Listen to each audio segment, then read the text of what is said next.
The Indian education sector provides a tremendous opportunity and indeed a number of challenges.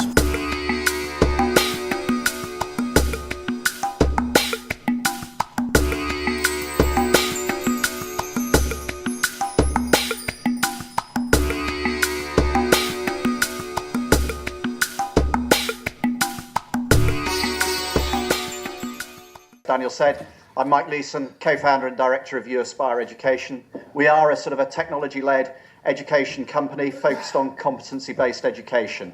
But we work in partnership through a collaborative approach with local institutions overseas in countries such as India, China and Vietnam to provide a truly blended learning approach in terms of the delivery. Okay, let's be controversial. People have talked about MOOCs and whatever. Let's be controversial. How many people have actually registered for a course with a MOOC? How many people have successfully completed a course with a MOOC? Okay, that's reduced it down a bit. But that's a pretty good completion rate, actually. Probably running at less than 10% or so at the moment. So I think we're actually beating the world average for course completion on MOOCs. In the late 1990s and early 2000s, e-learning was going to transform corporate training. It was going to be the way of the future. All the training managers were sort of worried about their jobs, etc. It was all going to be computerized wherever else. So where are we today? We now have the MOOCs. What we want to do is increase accessibility and participation. I think technology can do that. We can reduce the unit cost of education.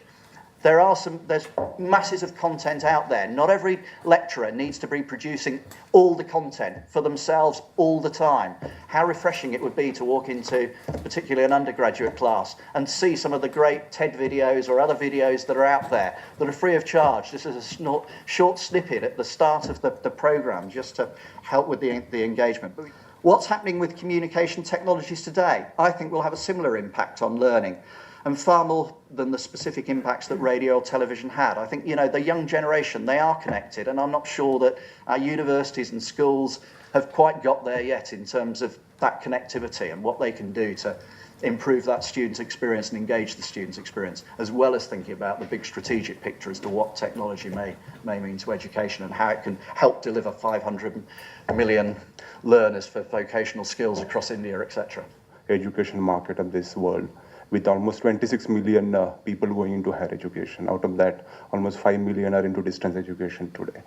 And the way government is going, I think they want to double the capacity by 2020 of higher education. Whether government will do it or not, I don't know.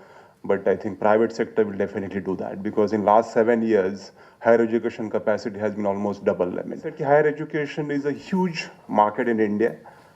But on ground, I will just give you some facts. For 13, I think we just finished the admission season nationally in June 2013, and you will be amazed to see that almost 25 to 30% seats into professional education are empty. It's in the progressive states like Maharashtra, where almost 60 to 70,000 engineering college seats are lying vacant.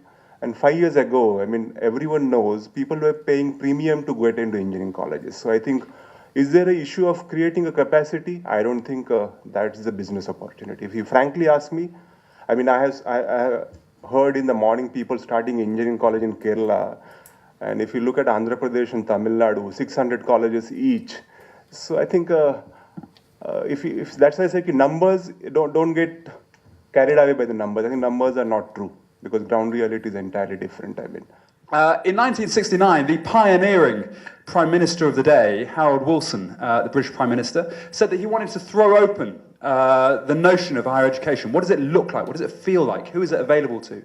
And so he created the Open University. He said that it should have completely open admissions criteria. It should be available to anyone who wants to learn, and it should try to use the technology of the day. Mike got it earlier, the radio and that little box in the corner of the room, the black and white television, to try to transform the way that education is delivered. A massive challenge in terms of trying to bridge the gap between the educated and the skilled in our societies and those who aren't. If India and Britain and other nations like us are going to succeed in the 21st century, education is our biggest potential key. And I think that the digital revolution gives us the opportunity to transform the numbers of people that we teach, but I can share with you that within our first 36 hours on FutureLearn, we had tens of thousands of students signing up from 156 countries around the world.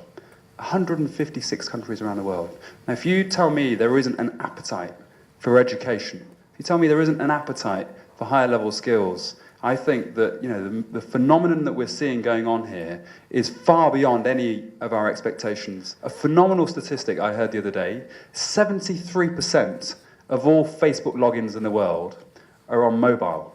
We often think, desktop is still ruling the waves. Mobile is the way the world is headed, and that's why we did this. And so when we launch Level 3 and Level 4 in a couple of weeks' time, we will be the first university on the planet where you effectively have a university in your pocket. It's very important in terms of the dropout rates, and I think one of the most exciting things that's really come out of the MOOCs is the sessions that students are organising amongst themselves. These MOOCs are going across many different countries. Students, learners on the programmes are getting together, they're meeting in people's offices, in coffee shops, wherever it may be, but they're getting together. Those ones that are interested, really want to get more out of the course, they are making that happen. And I think, in all of this learning, Sunil talked about the teachers and the importance of teachers in the learning equation. But certainly I think in the higher education level, the students are an important part of the learning. The students can teach themselves. They do teach themselves. They do learn from each other. And I think particularly when you're maybe looking at the MOOCs with a maybe more mature student as well, there's a lot of shared learning that can come in from that. So I think there are all sorts of things that will happen. Employers increasingly feel that educators aren't providing them with the graduates they want. That they get someone with a certificate who rocks up on their first day, all these incredible academic credentials, but they can't pick up the phone to a customer. They can't hold a conversation. They can't, deal with the issues that they want to deal with. Now, I think there are going to be some really interesting scenarios and opportunities for employers to shape what's put onto these courses. And BT is one example that I have just shared with you, but we've got a series of other huge global employers who we're talking to at the moment, and you can imagine a scenario whereby if I am one of the biggest employers in the world, let's just say that, and I want someone who can do a certain number of things and can deal with a certain number of tasks, and I ask whoever to create a course for me, and I then put it out to the market and say that if you achieve 75% in this MOOC course from King's, one of our partners, and you get at least 70% from St Andrews in this MOOC course, then I guarantee you that your CV will go to the top of the pile when you're applying for that fast stream or that graduate program or whatever. Some of the data which we have, which is for the short duration programs, it has really shown that 80% of the students are passing out of the programs and they are moving on to get the jobs. I think so that's very encouraging. India is in a state of revolution as far as education goes. Most models are being tried. Most models some of them are working, some of them are failing. The role of the NSDC, in front of us here is absolutely fundamental. Their involvement in creating quality and the sector skills councils is providing a much needed framework in which we all are trying to operate.